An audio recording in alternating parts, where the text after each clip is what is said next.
Since America with Eden Cornell. Yeah. And good morning, good morning, good morning. It is Thursday. It is December the 8th. What a beautiful day in the United States of America. We are free. And thanks to all of those who do serve, our active duty, our military families, and our veterans who have served. We are so grateful for each and every one of you. And I wanted to share with you today, we have some very special guests, new guests to Common Sense America. And I'm so thankful, first and foremost, to Kirsten Fedewa. She is a very dear friend of mine, a former Hill colleague on Capitol Hill, and she has introduced Common Sense America to a group, Special Operations Association of America. And we are going to be bringing over this morning their founder, Daniel Elkins. He is a Green Beret, and I'm so honored and thankful for his service and what he is doing with Kirsten Fedewa and her 6th annual holiday event, a holiday tribute to veterans, which will be taking place next Wednesday, December the 14th. I'm so grateful and thankful. And then the second half of today's show, we'll be bringing over young voices who you guys all are very familiar with. We're going to be talking about Elon Musk and Twitter. So all things on the table for that.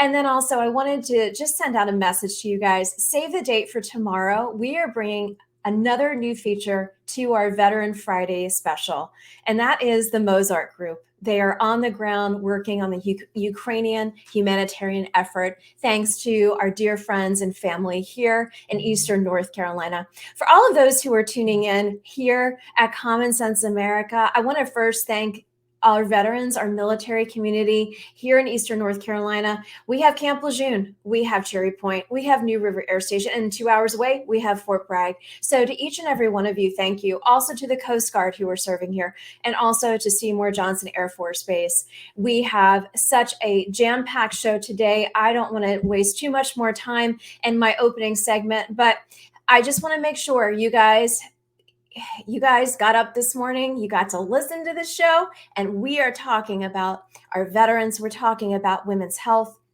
We are talking about what is ahead in the new Congress. We are talking about what we can do in the season of giving back here at Common Sense America. So I am thankful to each and every one of you for tuning in this morning.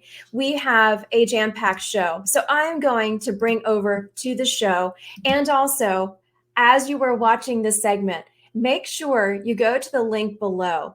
It is the event on December 14th, a holiday tribute to our veterans that will feature and talk about Daniel Elkins, who is currently serving as a Green Beret and the founder of the Special Operations Association of America, serving as a voice for all members of the Special Operations community.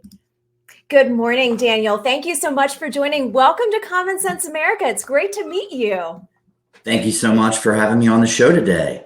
Oh, my pleasure. My pleasure. I've been looking at your website and just studying up on who you are and wanting to, this show is very much focused on military. It's very much focused on our veteran community. And it also has a huge contingency of women who support this show. So your audience is very in tune to what is happening in and around our world. And we talk about here kitchen table topics and discussions and how it's affecting our family and how it's affecting our nation's backyard. So I really would love to, if you could educate the audience on what Special Operations Association of America does.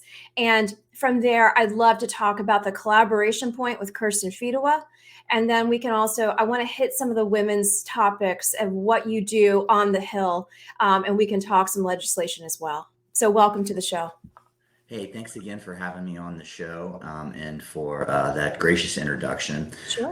The Special Operations Association of America is the only nonprofit in the United States that solely advocates for the men and women of the Special Operations community. And we are a voice for that community at large, for those that are currently serving and those that have left service after many years of faithful service to this country.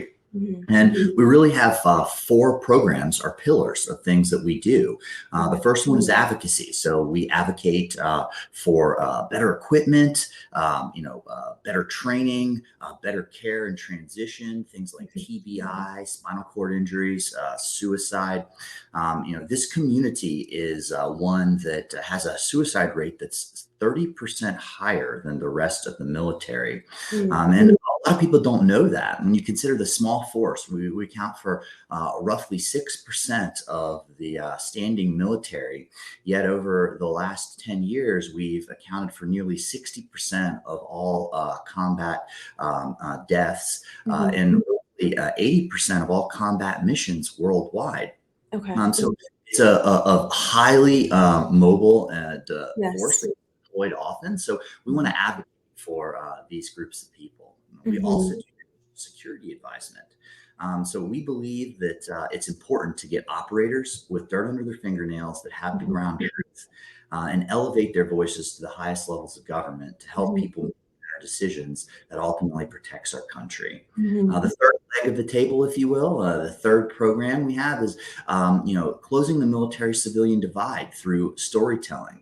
The work that the men and women of this community do in and out of uniform and on and off the battlefield is amazing work. And we want to elevate that narrative and continue to grow the trust that the American people have placed in the service that we do overseas. And last but not least is our allies program. We fundamentally believe in America first, but not America only, because we know that more of our community would be buried in Arlington National Cemetery today if it wasn't for our allies overseas that serve shoulder to shoulder with us in combat, like combat interpreters in Afghanistan. Which is why last year during the evacuation efforts, we were one of 3 nonprofits in the world that put a team on the ground.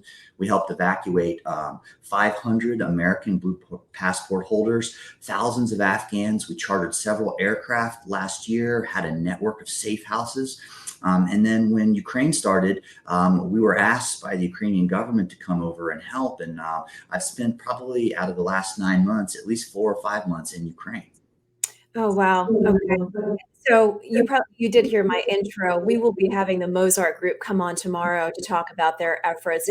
Have you guys worked with them? We have, been in the same community. They were Okay. very involved in the Afghan Yes. evacuation. Yes. And, I know them well, and the work that they're doing on the ground is great work. Okay. Well, thank you for that. Thank you. I appreciate you explaining the 4 pillars. So you are you are the founder of Special Operations Association of America. When did you begin this work? And I want to break it down to, for those in leadership and those who are watching this show, a lot of the people that I've had on the show, we all worked on the Hill together. So for many, many years, I served on both House and Senate, and then also served in the Trump administration. And a lot of the focuses I did zero in on was our veterans and our military. So talk to me about some of the things that you are specifically currently working on. And Katie had sent over some talking points. And one thing that really triggered what I wanted to speak with you about was our veteran healthcare. I am a veteran spouse, and I ran for elected office earlier this year. And a lot of the things that I saw in the great state of North Carolina was severely lacking with our veteran health care. So talk to me a little bit about what your advocacy is to the Hill for veteran health care. Yeah, absolutely. And kind of to answer the first part of your question of, when did this get started and why? So, Yeah. as I've been in the National Guard as a member of the Special Operations community, I've also worked, a civilian job and career. And that started 15 years ago when I started at the VFW, the Veterans of Foreign Wars, as one of their legislative associates, advocating on behalf of veterans. And as my civilian career progressed, so did my military career. career, and I noticed a significant shift. And really, the shift occurred around 2014, where the majority of combat operations started to be conducted by the special operations community away from conventional force. And as I surveyed the advocacy work going on in DC for some of these well-known organizations like Wounded Warrior Project, VFW, American Legion, so on, I noticed that there was no advocacy for the special operations community. It was kind of a community that was not really being addressed. So I saw this huge need, and we went through a process where we met with quite a few people, including, some of the CEOs of some of the groups that I just mentioned, and they all said the same thing. We've tried to do this, but it would need to be started by people from the community to be authentic, and that's what we did. And we raised our first dollar in August of 2021, and it's been off to the races ever since. And to answer the second part of your question, when it comes to advocacy, we've been prioritizing three things. So, wounds of the mind as well as wounds of the body, and then no particular order of priority. Also, equal benefits for the men and women in the SOF community. And I'll kind of lead off with that. Many people, and including probably a lot of your listeners, didn't know or don't know that women have been in combat roles for quite some time, well before Congress passed the provision that allowed women to enter into combat arms. So the special operations community has been using women operators, since the existence of the special operations community. But unfortunately, there were some bureaucratic related issues. How these women who volunteered, were coded, if you will, to give them a designator that when anyone looked at it, they would know that they had most likely been in combat. And unfortunately, what we've seen is with this group called the CST community, the cultural support teams that embedded with Navy SEALs, with Green Berets, with Rangers, and increased combat effectiveness by 60% in some cases. They are being denied care at the VA and denied benefits at the VA simply because their DD-214 still reads that they were a cyber technician or a supply person. And when they say I was in 27 combat missions and deployed next to a Green Beret team, and that's why I have a TBI. Unfortunately, that's often not believed by the physicians that are attending to them. And we're very, very proud to be, at the goal line of changing that with some introduction of legislation. So that's the issue in a nutshell. Talk to me about some of the legislation. Who is advocating for you in both House and Senate? I know we have a lot of combat veteran members of Congress and senators. So are they running alongside of you to support you in these efforts first? And then what are some of the more specific legislations you can talk to women and their health? I have, like I said, we live in a very much a veteran community, a retiree community, Marine, Army, Navy.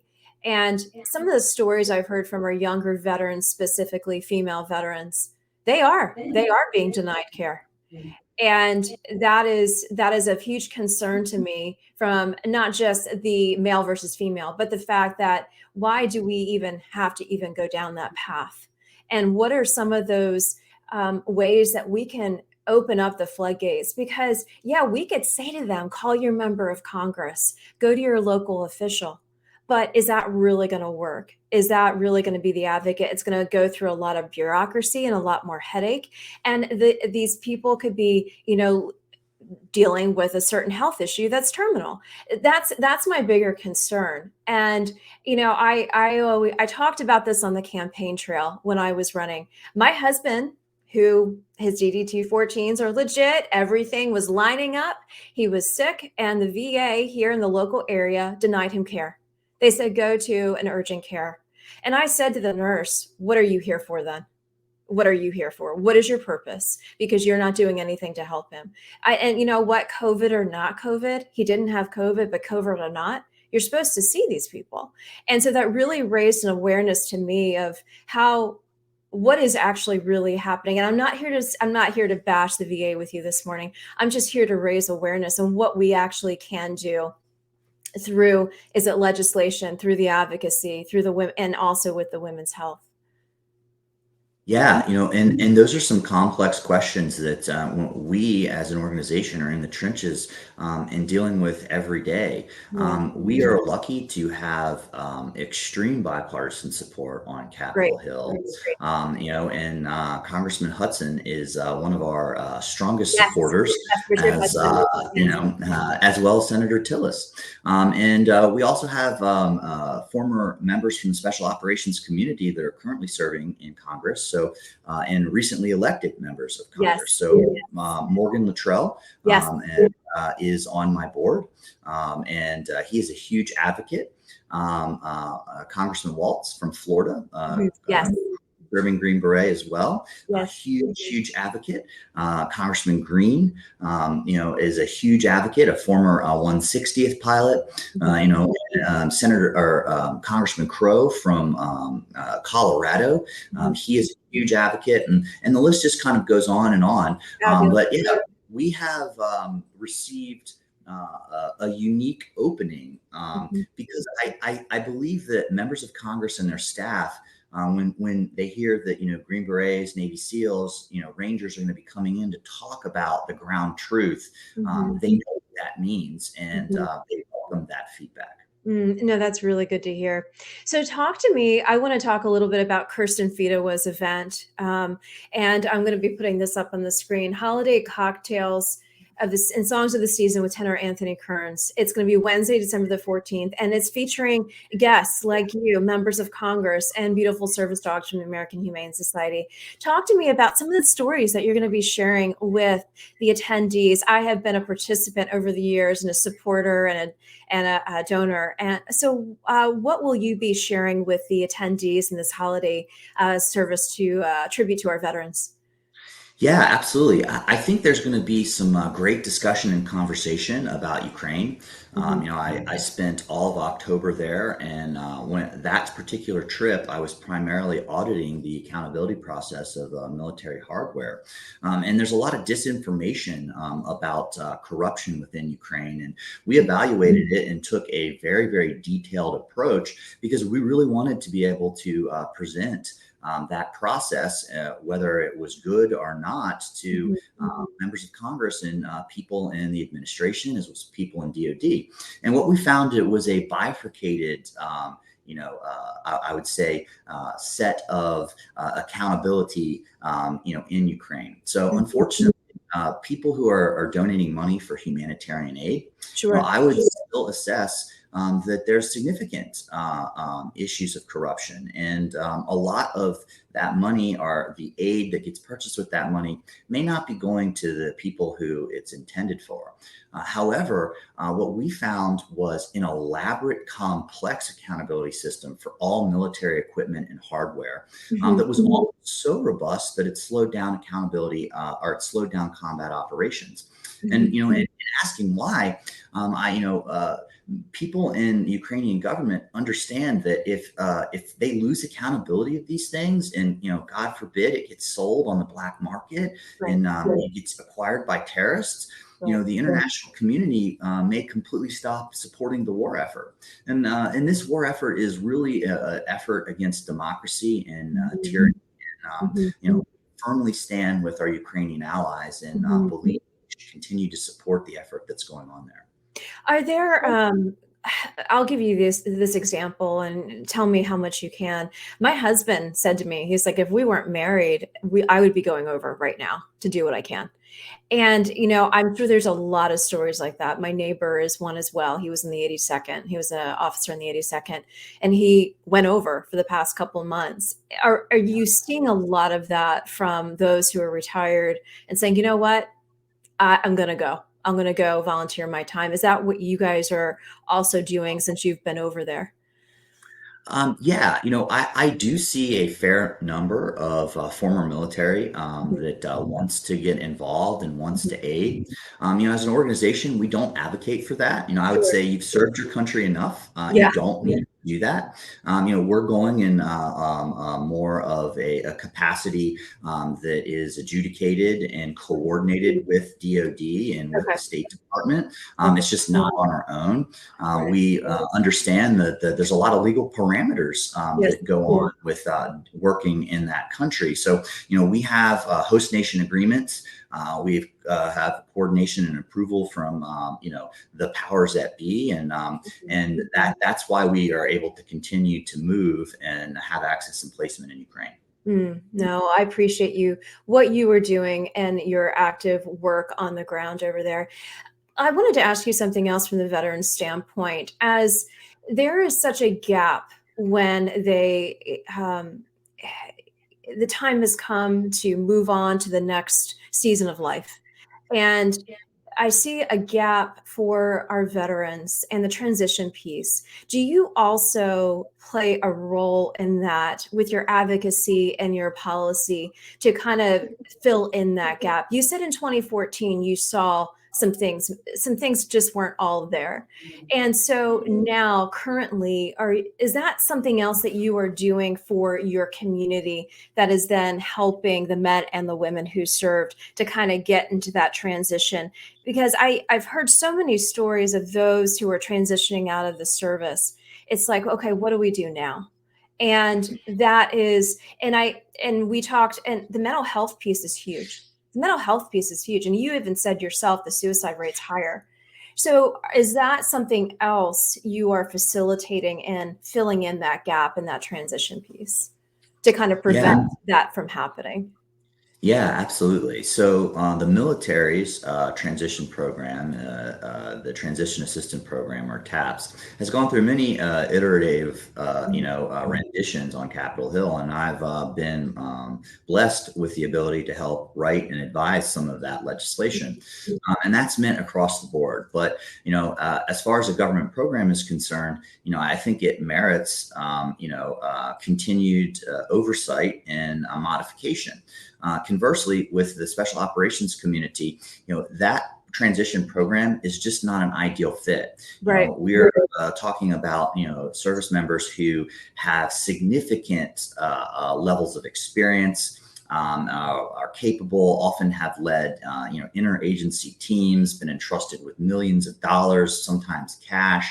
Have handled classified documents and strategic assets overseas. So when they transition, they often have a more significant road ahead of them to translate that into work outside of the military. So we are huge advocates and partners with the Honor Foundation, as well as the Soft Transition Foundation. They have excellent programs, and we're currently working on Capitol Hill to take their programs to become programs of record for transitioning members of the special operations community. And and you mentioned the suicide and PTSD. So one of the interesting things right now in the medical community, in the literature, is the introduction of a condition called operator syndrome. And I'm not sure if you've heard of it or not, or familiar. Yeah, well, let me give you kind of a broad strokes overview. And I think that this may apply to many of your listeners or their spouses. So this research started in the NFL when the NFL was researching concussive events, or acute trauma to the head, versus subconcussive events, like just the normal tackling of players. And what they found was that even without acute concussive events like a TBI or a blast, there was significant impact to the brain over time. And as they continued to research this topic, they realized that what was happening was a dysregulation of the endocrine system and hormones. Okay. So conversely, members of the military, and specifically those in the special operations community, have a high rate of subconcussive events from all the rounds that we shoot on the range, mortar pits, interior breach charges, jumping in and out of helicopters. We tend to get our brains rattled at a higher rate. Even if it's not an actual concussive event. And what the research has shown is that your average member of the special operations community around 35 will have the testosterone level of someone in their late 80s. They may have their estrogen level of someone who is, 6 months pregnant, and their cortisol level will be that of a NASCAR driver, or a motorcycle racer. And I always say, if I started injecting anyone with massive amounts of hormones like estrogen, they may start to have some complex feelings or emotions and have difficulty coping. And I think it's important for us to realize that, all members of the military go through a medical exam to get in, but they don't go through a mental health assessment. Everyone in the special operations community gets selected based on their resilience and their ability to be mentally tough. Yet we see higher rates of suicide in this community. And what we're finding is we can treat PTSD in trauma, whether it's moral trauma or whether it's physical trauma, by getting the hormonal system back into normal regulation. And when that's done in conjunction with therapy, we see 84% of the people we've treated, their PTSD symptoms go away. So what are ways that we can point veterans in that direction to have? Is that through the VA? Is it through private doctors? What is the process for that? Yeah, so if this sounds like it may be something, your listeners are struggling with, disrupted sleep, lower libido, just they feel off, they feel more aggressive, or maybe more emotional or more sad, or they're struggling with PTSD, I highly suggest reaching out. Our organization is focused on the special operations community, but we have partners that focus on the broader conventional force. And we have a patented blood panel that we subsidize, which measures some unique hormones that you typically wouldn't measure in a male or a female. And then put them on a neuroinflammation or anti-inflammation protocol to bring the inflammation in the body down and bring the body back into a state of homeostasis. And we subsidize that as well. And we have seen amazing results. Well, talk to me about ways of giving back. First and foremost, our whole "'Tis the Season" veteran tribute, giving back, season of giving.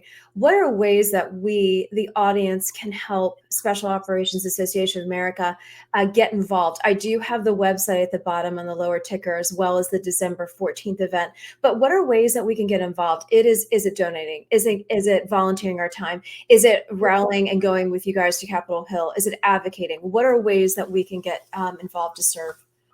Yeah, thank you for bringing that up. And I'll highlight three. So if you go to the URL, www.soaa.org, there's a donate button on that website, and you can give. And right now we have two particular programs that we're trying to raise money for. We are hoping to raise around $100,000 by the end of this year. And right now, I think we're right at $93,000. So we're trying to close that gap so we can continue to treat people through our neuroinflammation protocol. We can pay for the labs, pay for the supplements, pay for the doctor consultation. So that's one project. Additionally, we're very active in Ukraine. We are conducting medical training. We're doing mining, and we're providing high-level feedback to those in Ukraine. And we're hoping to raise $20,000 to do that, to close out the year, as well as be able to provide teams on the ground in January and February. So if you're inclined to give, and I ask you to unashamedly, those are two different programs you can give to, or you can give just generally. The second way people can get involved is, following our social media. We're on Facebook, we're on LinkedIn, we're on Instagram, we're on Twitter. And if you see a compelling article come out, not only smashing that like button, but also, reposting with a comment, and it draws more people into the site, and it elevates the voice that we have. And then the way is actually volunteering time. So whether that be maybe you have administrative gifts, maybe you have social media gifts. Maybe you are comfortable, talking in front of other people and have a compelling story. We'd love to amplify that. The more voices that are all speaking the same message and going in the same direction, the more powerful we are. So those are 3 ways people can get involved. And those powerful stories you will be sharing at the holiday cocktails and songs of the season with Kirsten Fedewa. Is that correct? Yeah, that is. And, I would direct in the show notes, or even in the comments to the show notes, 2 or 3 particular videos that we've done. We actually have done a powerful story on the CST issue, and that's very compelling. We have a video of multiple members of Congress explaining why this organization is really important. And we also have a video on operator syndrome. So we know that there's power in storytelling, and we Yes, aim to there is. Yes. Well, I will be very much sure to share as I am uploading all of this on all the social sites today and on for all of the followers. I will include some of those links, and Katie did a great job with some of the also the additional pieces that she provided for the show today. So I will be sharing all of that. But Daniel Elkins, I am so grateful for your service, and thank you for what you're doing for Special Operations Association of America. Thank you for just telling the stories and supporting our veteran community, our women veteran community. It's just been an honor to have you. And for all of those who are in the Washington, D.C. area, go to the holiday cocktails and songs of the season and get to meet the Special Operations Association of America, meet some of your members of Congress, and hear beautiful Christmas music from tenor Anthony Kearns, but also just be able to sit down and really just meet with our veteran community and say thank you. I know that's so small, and I've had many veterans say we don't necessarily want to hear that, but at the end of the day, from a veteran spouse to the military community and the veteran community, you guys are very much loved and admired. So thank you so much. Thanks for having me today. It's a pleasure. It's a pleasure. And I will look forward to seeing you soon. Many blessings to you, and Merry Christmas and Happy Holidays. Thank you.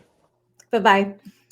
For all of those who are tuning in, this is Common Sense America. I am Eden Hill, and it's such an honor to have such powerful voices for our veterans in this day and time. As we are headed into the holiday season, I want to remind you, go to December 14th. Down below on the lower ticker is the website to sign up to go hear the Special Operations Association of America, their compelling stories that they'll be sharing at the Tribute for Our Veterans on December the 14th in Washington, D.C. at the Capitol Hill Club. You don't want to miss it. Even if you don't get to sign up and you decide, hey, you know what, I'm on the Hill, I want to go over, or I'm in the Virginia area, or I'm driving through the Beltway, and you know what, I just want to go hear some holiday music but also honor our veterans. This is the place to be. Kirsten Fedewa, I am grateful for what you do every year to raise awareness for our active duty and our military community, our veterans. Thank you so much for what you do. Thank you for always putting on such stunning and beautiful events. I'm so thankful